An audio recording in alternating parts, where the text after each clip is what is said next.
quando nos aproximamos para ouvir a palavra de Deus, principalmente, devemos considerar pelo menos dois aspectos importantes. Um deles, eu preciso julgar tudo aquilo que eu vou ouvir. E para você julgar tudo aquilo que você vai ouvir, você precisa prestar atenção. Ninguém vai julgar o que está ouvindo se não prestar atenção. Então eu preciso julgar o que eu vou ouvir. Como os bereanos fizeram. Paulo diz que os de Bereia foram mais nobres do que os de Tessalônica, porque eles examinaram as Escrituras para ver se era de fato assim. Outro aspecto importante quando eu me chego para ouvir, é que eu preciso entender que Deus vai me julgar. Você veio aqui para Deus julgar você. A palavra de Deus, ela faz julgamento. Ela leva você a considerar e pensar na sua vida e naquilo que Ele tem para nós. Então, a palavra de Deus vai te julgar quando você é confrontado com ela. E esses dois aspectos são muito importantes quando nós nos achegamos para ouvir, principalmente se tratando da palavra de Deus. Julgar o pregador, deixa ele para lá, porque Deus está querendo que você julgue o que ele vai falar e o que a palavra de Deus vai julgar na sua vida. É por isso que as pessoas têm medo da palavra de Deus, da verdade, porque elas não querem ser confrontadas. As pessoas têm medo da verdade. Isso que é a verdade. E domingo retrasado nós pregamos sobre o tema Tempo de Ouvintes Tolos, em 2 Timóteo 4, e hoje eu quero completar a mensagem daquele domingo retrasado na segunda parte. Tempo de ouvintes tolos, é esse o tempo que nós vivemos. E o texto aqui é o mesmo texto que nós vamos ler, e depois vamos ler mais um em Tito, que vai completar o assunto.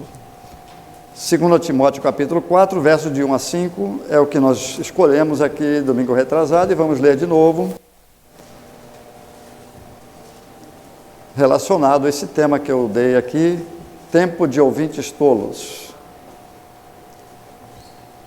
Eu te exorto diante de Deus e de Cristo Jesus, que há de julgar os vivos e os mortos, pela sua vinda e pelo seu reino, prega a palavra.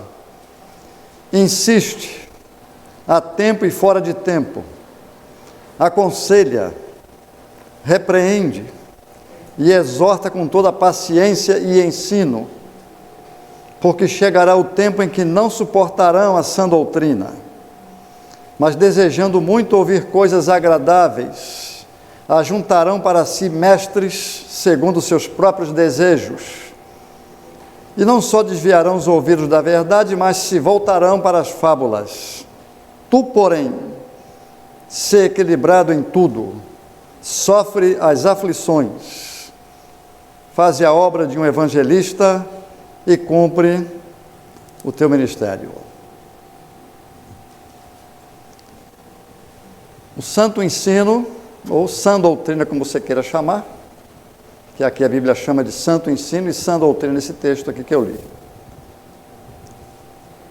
deixou de ser atraente, como fora no tempo do apóstolo Paulo e no Novo Testamento. Não é muito atraente mais o santo ensino, porque afinal de contas, a sã doutrina e o santo ensino da palavra de Deus, ele nos coloca para baixo, ou seja, nos humilha e depois nos eleva e nos exalta, dependendo da nossa atitude. Ela vai mostrar o nosso pecado, vai apontar o caminho da restauração, e se você seguir esse caminho, você será exaltado pelo Criador. Pelo fato das pessoas não terem a disposição de serem confrontadas, humilhadas e restauradas, elas preferem ouvir coisas mais agradáveis, como diz aqui o texto. Eu exorto você, Timóteo, diante de Deus e de Cristo Jesus, prega a palavra, insiste, a tempo e fora de tempo, aconselha, repreende, exorta com toda paciência e ensino, porque vai chegar o tempo em que as pessoas não vão aguentar mais serem exortadas, confrontadas com as Escrituras, porque elas querem ouvir novidades. Novidades. É o que atrai hoje as pessoas, são novidades. Nós precisamos acompanhar o que está ocorrendo no mundo dos últimos dias da igreja. Novidades é que as pessoas estão atrás, e pelo fato de os teólogos inteligentes saberem exatamente que é atrás disso que as pessoas andam atrás, eles sabem muito bem como fazer e como conquistar as pessoas. Eles sabem muito bem como recrutar ouvintes que querem ouvir coisas agradáveis. Não faltam pregadores inteligentes para fazer isso. Eu não sei quantos irmãos acompanharam últimas semanas, uma celebridade aí de pregador que decepcionou muita gente, já há muito tempo já vem decepcionando, né? Ele surgiu com umas ideias aí, que já era dele mesmo, só que agora ele está resolvendo jogar de fato a toalha em cima das igrejas para ver se recruta pessoas que querem ouvir coisas agradáveis. E ele vai achar e tem achado mesmo. Então são novidades que realmente antibíblicas. Primeiramente, novidades, só pelo fato de ser novidade, é antibíblico, porque qualquer pregador, meu irmão, que traga para você novidades, pode suspeitar desse indivíduo, porque ninguém tem nenhuma novidade para trazer para o mundo e para a igreja. Ninguém tem nenhuma novidade mais. Quem teve novidade para trazer foi o Senhor Jesus, na sua época, que abalou os fariseus e saduceus e mestres da lei, doutores. Ele sim tinha muita novidade para ensinar que eles não conheciam. Ele veio simplesmente revelar o resto que Deus havia preparado para aqueles dias. Mas hoje as pessoas estão atrás de novidades. Então, uma das novidades que esse indivíduo jogou na mídia aí foi a respeito de atualização da Bíblia. A Bíblia precisa ser atualizada. E as pessoas gostam disso. Sabe por que as pessoas gostam dessa mensagem de Bíblia ser atualizada, contextualizada com os nossos dias aqui? Porque, afinal de contas, dizendo ele lá, tem muitas coisas que já caducaram nas Escrituras, que não se encaixam na nossa cultura mais, e foi para aquela época, por exemplo. Pelo fato das pessoas estarem gostando de viver a sua vida desta maneira, uma maneira agradável a si mesmo, essas novidades caem como uma luva. Então, uma das novidades que ele trouxe foi essa. A Bíblia precisa ser atualizada, e a submissão da esposa ao marido, isso é coisa do passado. Nós estamos falando aqui de um pregador que há anos aí revolucionou com seus escritos, etc., e agora ele revolucionou, causando tropeço para muita gente, e está recebendo a merecida punição do seu erro. A esposa não precisa ser mais submissa. Que conversa é essa de esposa ser submissa? Que machismo é esse? Dizendo ele. Ora, se submissão da esposa ao marido é antibíblico, que é para o tempo dos judeus, então vamos fazer na nossa casa uma democracia. Não é isso? Vamos decidir as coisas pela votação. Se tiver 3 pessoas, se tiver 2 votos a favor, o marido simplesmente vai ter que aceitar a democracia. É uma novidade que as mulheres que não gostam de se submeter aos maridos gostam de ouvir. E esses indivíduos sabem que muitas mulheres da nossa modernidade, do movimento feminista, estão do lado desse movimento de insubmissão, de autoritarismo de marido, que isso é coisa do passado, hoje o mundo não é mais assim. Elas vão gostar de uma mensagem dessa. Então esse indivíduo aqui está pregando aquilo que as pessoas querem ouvir, com comichão nos ouvidos, ajuntam para si mestres que preguem aquilo que essas pessoas querem.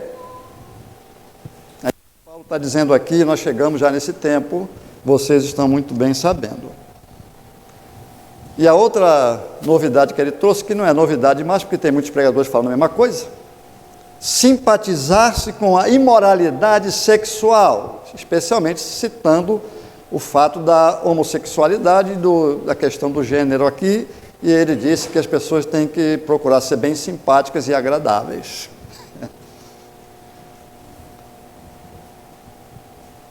Você acha que Deus vai concordar com um negócio desse? E ele fala assim, poucos versículos da Bíblia falam sobre homossexualidade, e as pessoas estão usando isso para dizer que é uma coisa errada. Você acha que Deus ia concordar com isso, ou ele condena isso? Ou ele condena isso? Você não vai desprezar o pecador por causa disso, mas você vai condenar o pecado como pecado de mentira, de trapaça, de desonestidade, de furto, de assassinato, de traição. Todo esse tipo de pecados são condenados pela Bíblia, mas Deus ama o pecador. Então é isso que nós precisamos entender.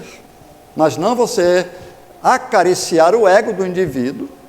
Então as novidades, na verdade, de hoje, como Paulo fala aqui, que chegou, né?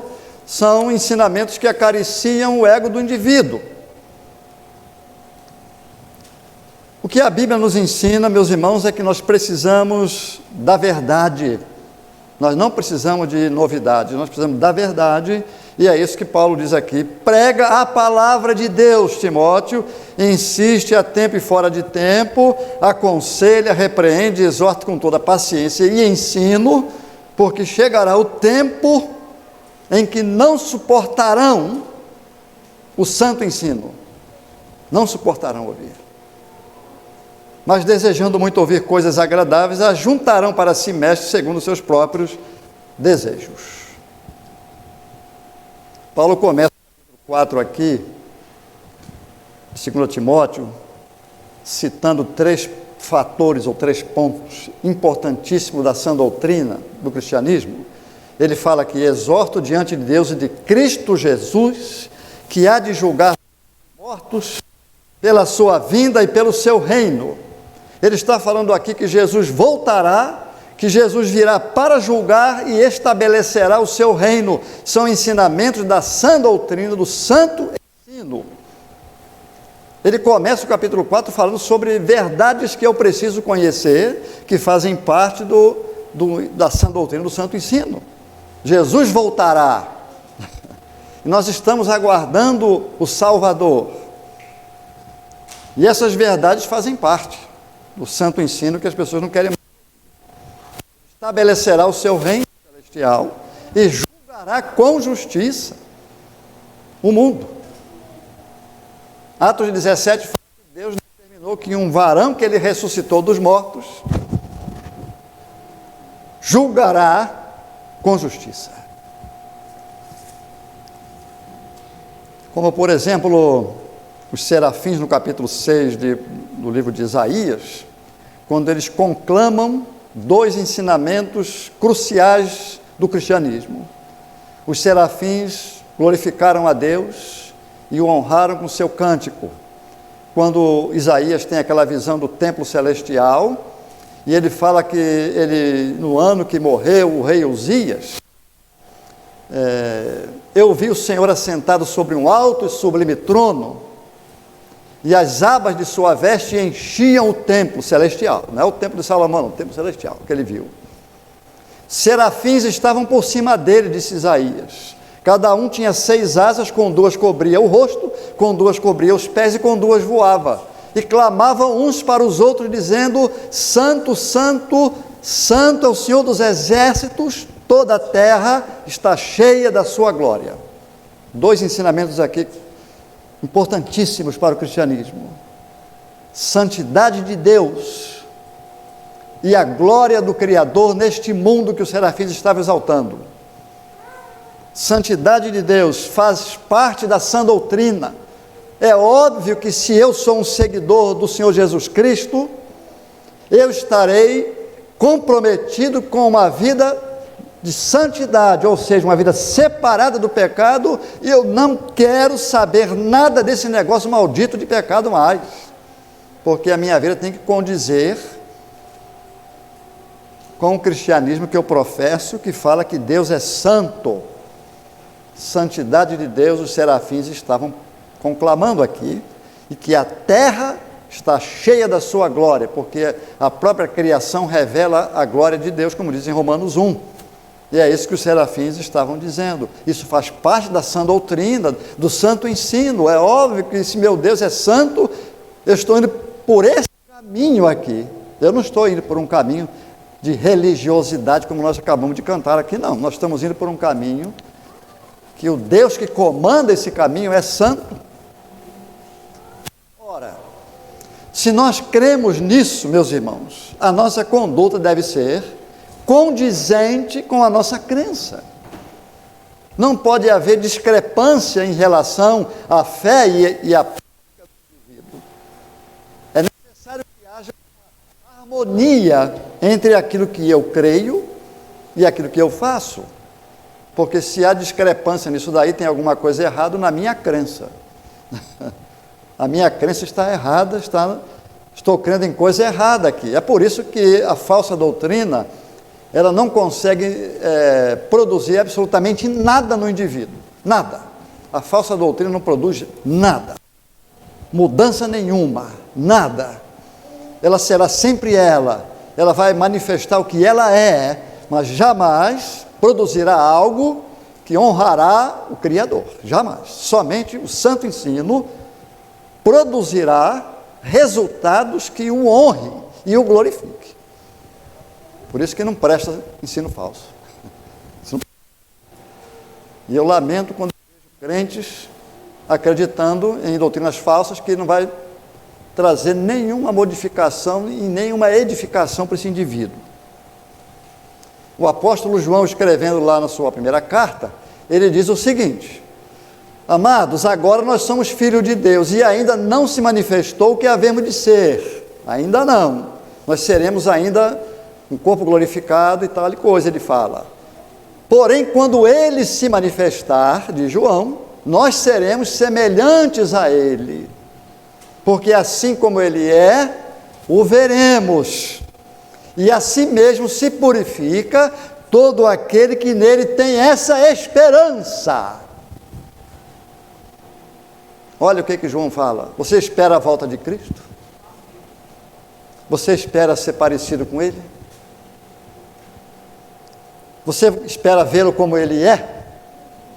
É isso que João fala. Você espera isso?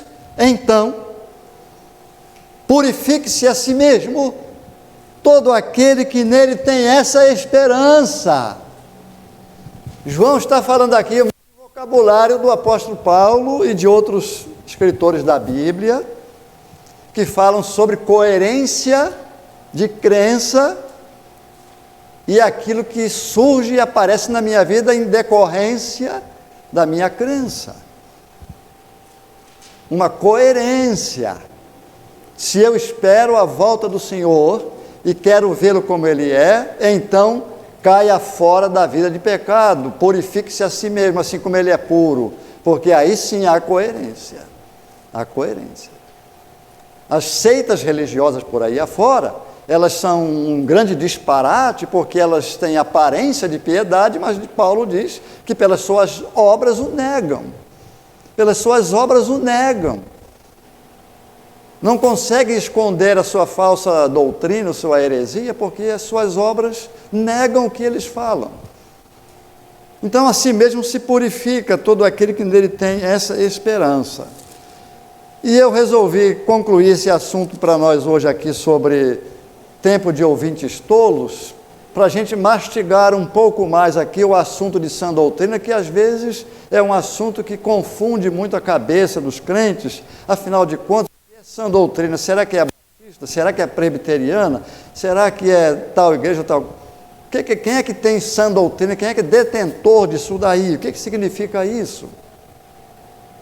Então eu escolhi aqui o capítulo 1 de Tito, verso 16 até 2:11, para a gente poder, vamos dizer, dissolver um pouco esse assunto aqui, para a gente poder entender melhor. Então, em Tito 1:16 até 2:11, ele está ensinando para nós aqui sobre sã doutrina, que Deus tanto quer que eu entenda isso aí. Nenhuma igreja é detentora da sã doutrina, só as escrituras que são. E nós cremos nas escrituras. Por isso, nós queremos valorizar as escrituras sagradas. Tito 1:16, Paulo se referindo aos falsos mestres, ele diz: eles afirmam que conhecem a Deus, mas o negam por suas obras, são detestáveis, desobedientes e incapazes de qualquer boa obra. Tu, porém, Tito, fala o que está, preste atenção aqui agora, fala o que está em harmonia com a sã doutrina. Tito, é o seguinte, Tito, o teu ensinamento tem que estar harmonioso com a doutrina, com a sã doutrina, tem que haver harmonia. E aí ele começa a dizer como Tito deveria ensinar na igreja de Creta, ou nas igrejas da ilha de Creta, sobre o ensino harmonioso com a doutrina que eles acreditavam. Então ele diz: exorta os mais velhos para que sejam equilibrados, respeitáveis, sóbrios, sadios na fé, no amor e na persistência. Avisa para os velhos da igreja que sejam homens de verdade, perseverantes, sérios, equilibrados e exemplares. Fala para os velhos da igreja, Tito, ensine para que eles sejam homens de verdade mesmo de Deus, dando o exemplo de caráter de vida, para que a crença seja harmoniosa com a prática e a prática seja harmoniosa com a crença, senão há um grande disparate nesse negócio aí, e já basta as seitas fazerem isso. Afinal de contas, a igreja está fora desse movimento de seitas, a igreja de Cristo está fora. Não podemos ser parecidos com seitas que pregam mentiras e não mudam a vida de ninguém, e tudo é livre para se fazer. Então, Tito, a igreja de Creta, precisa aprender que os velhos precisam ser homens sérios, exemplares, respeitáveis e saudáveis na fé. Aí ele continua: as mulheres mais velhas, veja bem se a Bíblia está desatualizada. De igual modo, as mulheres mais velhas sejam reverentes no viver, não caluniadoras. Vai vendo se a Bíblia está caducada aqui. Sejam reverentes no viver, não caluniadoras, não dadas a muito vinho, mestras do bem, para que ensinem as mulheres novas a amarem o marido e os filhos. Está desatualizado isso aqui? Será que as mulheres precisam amar os maridos e os filhos? Assim, equilibradas, puras, eficientes no cuidado do lar. Olha onde Deus está metendo o dedo dele aqui. Olha onde Deus está botando sua mão aqui. As mulheres mais velhas precisam ensinar as novas recém-casadas a saberem cuidar dos seus lares. Isso já caducou no movimento feminista, meu amigo. Isso já caducou. Porque hoje as mulheres não querem mais saber de cuidar de coisa nenhuma. As mulheres querem trabalhar fora, ganhar dinheiro, ter a sua vida independente e acabou-se. Não estou dizendo que trabalhar fora é errado, não, mas as razões, os motivos que levam a fazer isso, o porquê disso daí. A Bíblia não está caducada, você tem que saber cuidar do seu lar, senão vira uma bagunça, vira uma grande desordem. Vocês são de Cristo, tem que ser exemplo, mulheres. Ensine as mulheres mais novas a serem submissas ao marido. Olha só como está caducada essa Bíblia aqui.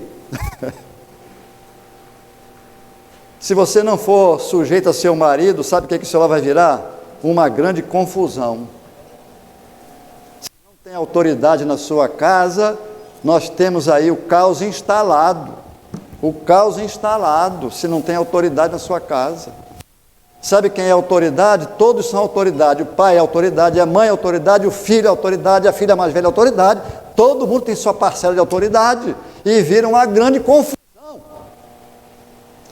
Por isso Deus estabeleceu o homem como cabeça do lar e a mulher precisa ser submissa, ensinar as mais se casando agora. Olha, você vai abraçar agora um compromisso muito sério, sabe por quê, jovem? Porque você vai precisar se sujeitar ao seu marido, você vai precisar amar seus filhos, seu marido, e se sujeitar a ele, a sua autoridade. Você quer se casar mesmo? Então pense bem se você quer se casar mesmo, porque é isso que é sã doutrina, meu amigo. É isso que as pessoas não querem ouvir mais. Isso dói nos ouvidos. Agora vamos ouvir pregadores que falam assim: não tem mais esse negócio de submissão, isso é coisa lá do Islã, isso é coisa lá do tempo de Abraão. Hoje no século 21, que conversa é essa? Não tem nada desse negócio mais não. As mulheres batem palma lá dentro do seu coração, o coraçãozinho fica lá assim, batendo palma, não quero saber de submissão.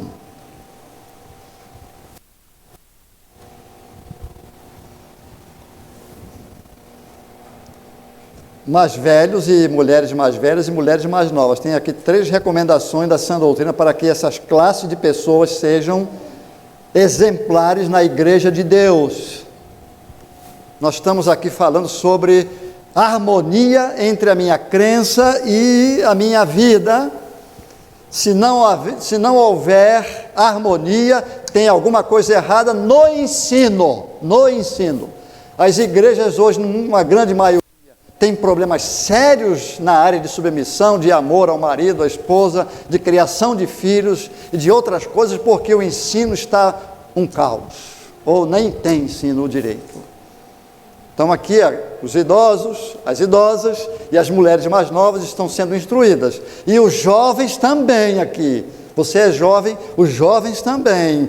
Fala para os jovens de igual modo para que sejam equilibrados e tenham bom senso no que fazem. Todas as classes dentro da igreja estão sendo repreendidas e exortadas e ensinadas para que amem a sã doutrina e glorifiquem a Deus com a sua vida. Porque afinal de contas a igreja de Cristo não é uma heresia, não é uma seita qualquer diabólica. A igreja de Cristo é algo que foi fundada por Jesus Cristo e deve glorificar o Criador.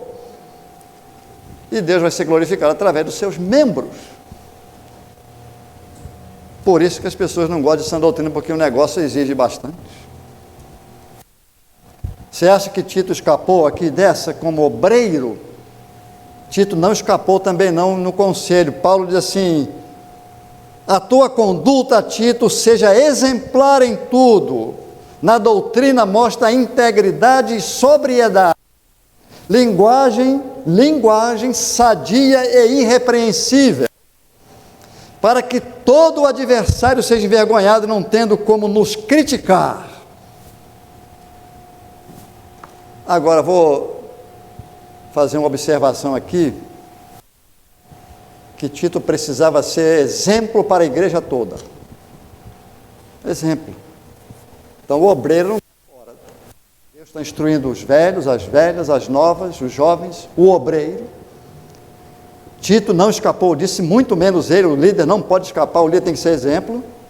Mas Paulo diz assim: os adversários precisam ficar calados com o nosso procedimento. Sabe o que ele quer dizer com isso? Tito, eu e você estamos juntos nessa batalha. Nós estamos juntos. O que você faz é como se eu estivesse fazendo. Nós somos irmãos obreiros, trabalhadores, para que ninguém fale mal de nós. Ele está falando com Tito em Creta, mas está dizendo para que ninguém fale mal de nós, Tito, que nós estamos no mesmo negócio. Então, se alguém fala mal de você lá pelo seu testemunho ruim, ele vai falar mal de nós. Pode ter certeza. Você, membro da Igreja Batista Vila Fátima, se você tropeçar entre os incrédulos, eles vão falar mal de nós. De nós, não de você só, de nós.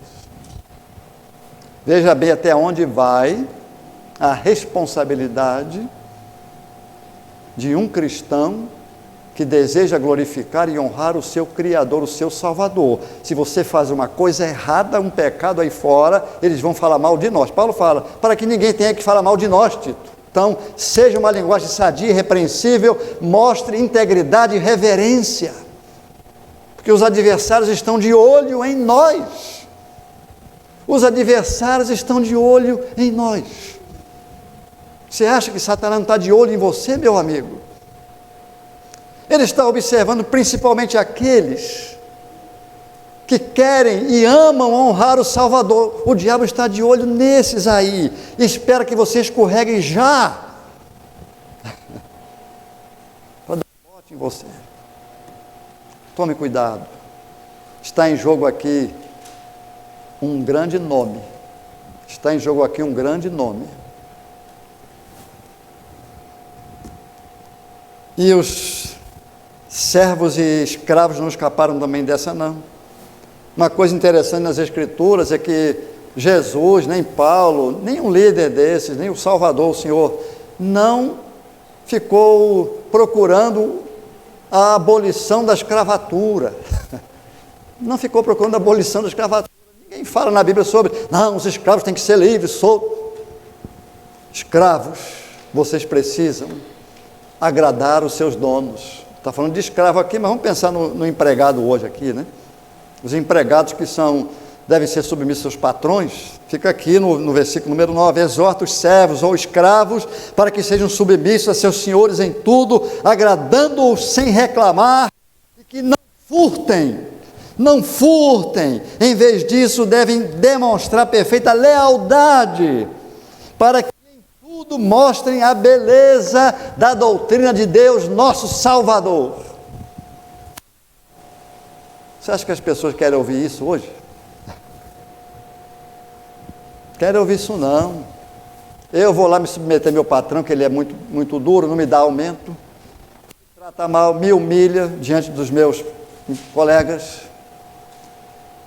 Eu não gosto dele, eu trabalho porque eu preciso. Olha aqui, mas a Bíblia fala, seja leal, agrade o seu patrão com um trabalho mesmo honrado, que ele possa ficar de boca fechada em relação ao seu comportamento, porque você deve adornar a doutrina de Deus, nosso Salvador. E aí no verso 11 ele diz, porque a graça de Deus veio para salvar o seu patrão também, veio para salvar o seu dono, manifestou trazendo salvação a todos os homens. Por isso que o nosso comportamento precisa ser exemplar, porque eu estou visando Deus salvar aquele miserável, pobre pecador, infeliz que está indo para o inferno, e a minha vida vai contribuir para que ele possa chegar-se ao Altíssimo Deus.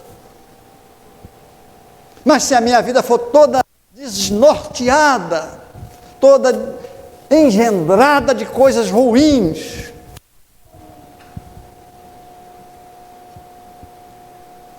essas pessoas não se chegarão ao Salvador, pelo menos por minha causa, não chegarão.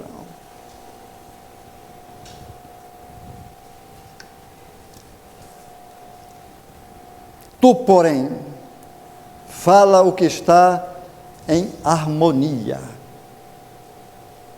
que combina. Poderia ser traduzido que está apropriado com o contexto. Tu, porém, Tito, fala aquilo que está apropriado com o contexto. Qual é o contexto? Sã doutrina, santo ensino. Fala aqui aquilo que está apropriado para com o contexto da sã doutrina. Tito.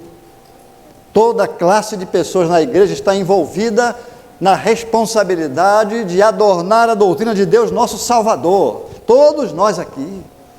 Todos nós. As pessoas querem ouvir isso hoje? Não querem. Afinal de contas, isso exige muita responsabilidade e muita negação ao pecado que eu não quero largar. Não quero. Então as pessoas não querem mais ouvir isso.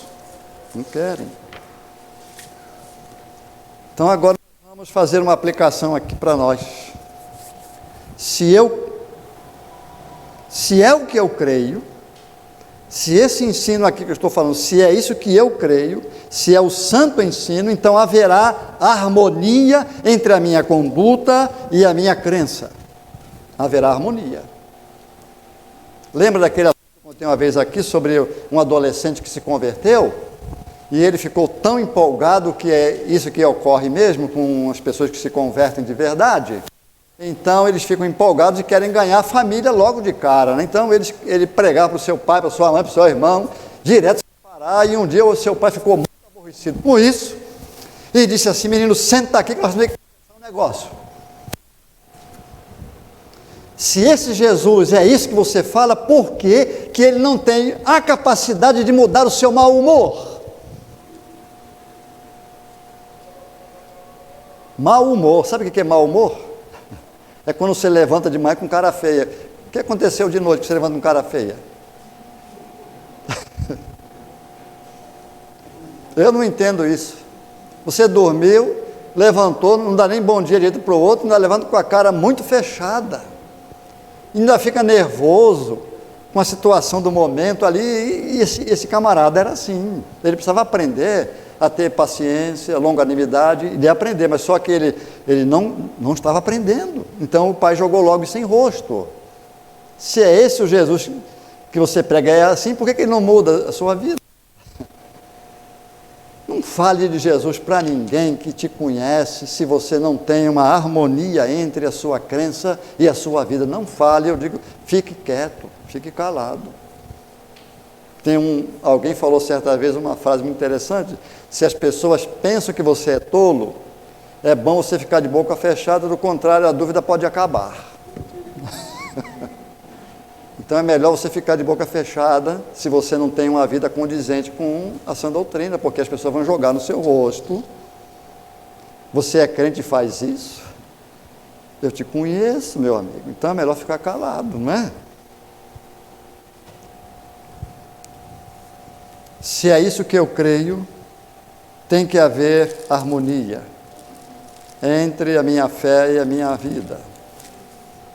Senão eu começo a descobrir que eu creio numa doutrina falsa, que não muda a minha vida em nada.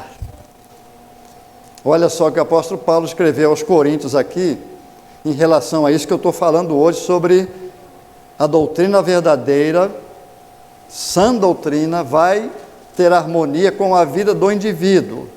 Então Paulo escreve aos Coríntios, no capítulo 6, ele fala assim: não sabeis que os injustos não herdarão o reino de Deus? Por que vocês vão ao tribunal dos injustos para julgar o seu irmão? Vocês não sabem que os injustos vão para o inferno? Não herdarão o reino de Deus? Não vos enganeis, nem imorais, nem idólatras, nem adúlteros, nem os que se submetem a práticas homossexuais, nem os que as procuram, nem ladrões, nem avarentos, nem bêbados, nem caluniadores, nem os que cometem fraudes, herdarão o reino de Deus. Aí, olha o que ele diz aqui para os coríntios: alguns de vós éreis assim. Alguns de vós éreis assim. Olha o que o Evangelho fez. Muitos aqui eram assim, mas fostes lavados, santificados e justificados em nome do Senhor Jesus Cristo e no Espírito do nosso Deus. Sabe o que é isso? harmonia entre a sã doutrina, entre a crença verdadeira e a vida. Vocês eram caluniadores, vocês foram homossexuais, imorais, charlatões, ladrões, mentirosos, caluniadores, idólatras, mas agora vocês não são mais. Agora vocês não são mais. Não são mais. As pessoas querem ouvir. As pessoas não querem mais ouvir isso. Papa Francisco está pregando isso aqui. Gênero, todo mundo, você pode escolher o que você quer ser. Casamento de pessoas do mesmo sexo. O Papa Francisco abraçou isso e esses pregadores aí que eu estou falando, estão tudo indo atrás do Papa Francisco. Então, o falso ensino não vai produzir absolutamente nada na sua vida, a não ser uma mera obra vazia na sua vida e um relativismo moral. Sabe o que é relativismo moral? Vou explicar. Não é tão um problema assim eu dar uma traidinha no meu marido, na minha esposa, ou eu fornicar durante meu namoro, depois eu me caso e pronto. Não tem nenhum problema fazer um fraudezinho aqui no meu serviço, roubar o tempo do meu patrão, aqui tapear ele, fazer uma hora extra falsa aí, depois eu ponho lá. Isso não tem problema nenhum não, isso é relativismo moral. Sabe o que é isso? A falsa crença produz em você um comportamento de que isso não é errado. É relativo, não é absoluto mais. As pessoas não querem ouvir nenhuma mensagem absoluta, não querem. As pessoas querem ouvir mensagens relativas. Isso é relativo, meu irmão. Isso aí depende da ocasião, depende do lugar, depende da cultura, depende da época. Então hoje, por exemplo, mulher submissa ao marido, não precisa. A Bíblia já está caducada em muitas áreas. Isso aí não tem que refazer isso aqui. Esse Papa Francisco está dizendo que vai reescrever a Bíblia. Ele está se colocando no lugar de Deus. Como o anticristo vai fazer? Esse indivíduo, não vou dizer que ele é o anticristo, mas ele deve ser um filhote dele. Um filhote.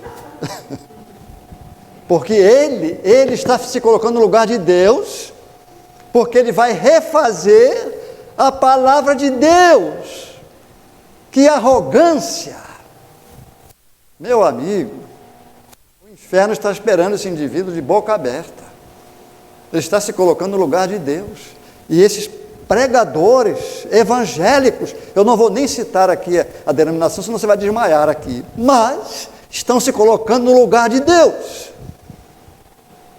Modificar e consertar a Bíblia que Deus errou.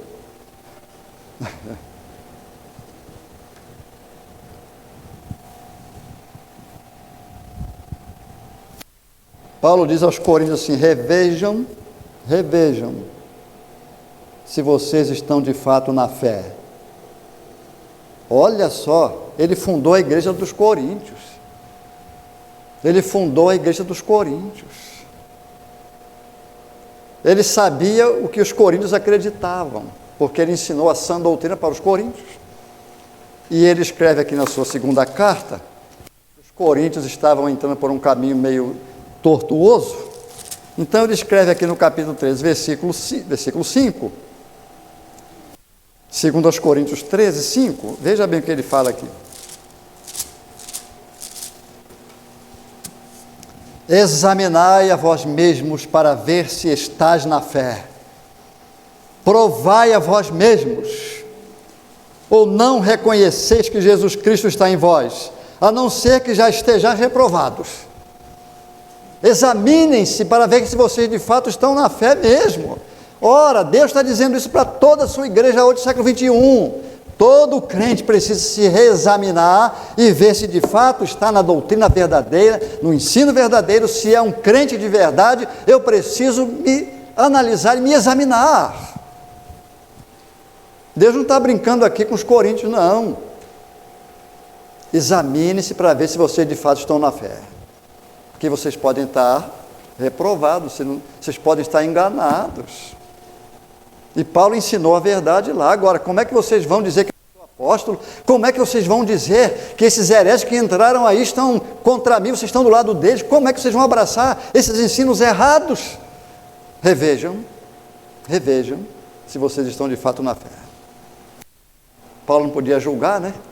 Nós não podemos julgar ninguém. Então nós podemos dizer, faça um exame. Se você é crente mesmo regenerado, tais fostes alguns de vós. Se você era ladrão, fraudulento, mentiroso, corrupto, por aí vai. Se você era assim, veja se você não é mais, né? Veja se você não é mais. Veja se você foi lavado, santificado e justificado no nome do Senhor Jesus Cristo. Estou aqui dizendo para vocês, meus queridos irmãos, essas coisas, porque Deus quer que vocês ouçam. Deus quer julgar as nossas vidas e quer que vocês julguem tudo isso que vocês estão ouvindo. Porque, afinal de contas, quando nós nos achegamos para ouvir a palavra de Deus, é um momento muito especial para a nossa vida, muito importante para a nossa vida. Muito importante. Deus está julgando tudo. E Ele quer ser honrado e glorificado por nós. Ame a sã doutrina, ame a palavra de Deus, dê a sua vida por ela. Não caiam nessa cilada de pregadores mentirosos que querem refazer a Bíblia, que desprezam o Criador, o afrontam com tanta arrogância como o diabo fez e faz. Não caiam nessa. Não caiam nessa. Peça a Deus proteção contra esses indivíduos sutis, muito inteligentes, pregadores muito bem treinados. E eu não digo nada se esses indivíduos planejaram até chegar a esse dia para eles fazerem isso. Nós não duvidamos de nada que o homem não seja capaz de fazer em termos de maldade. Sei lá se esses indivíduos planejaram adquirir fama para um dia dar exatamente o bote que precisava dar. Eu não sei. Prestem bem atenção no que vocês ouvem nesta pandemia em casa. Julguem tudo que vocês vão ouvir ou estão ouvindo. Que Deus use de muita misericórdia com todos nós e que essa igreja de hoje, que está vivendo os últimos dias, que pelo menos nós que estamos aqui ouvindo a verdade, jamais venhamos a desprezar o ensino saudável e santo das Escrituras para novidades. Amém, meus irmãos? Deus te abençoe grandemente. Temos um hino para cantar? Vamos cantar um hino e vamos orar para encerrar o nosso culto de hoje. Pai, nós reconhecemos a autoridade da Tua palavra, cremos no grande poder do Evangelho de Jesus, no que Ele realmente realizou por nós na cruz do Calvário, e nós estamos hoje aqui como crentes renascidos, pedindo socorro do Senhor nesta geração perversa, para que o Senhor nos preserve de todo mal, todas as heresias que nos cercam. Nos ajude, Senhor, ajude a igreja em Vila Fátima, cada membro em particular, e aqueles que nos ouvem ou vão nos ouvir porventura. Use de misericórdia para com todos nós. No nome de Jesus. Amém. Depois do hino está o culto encerrado.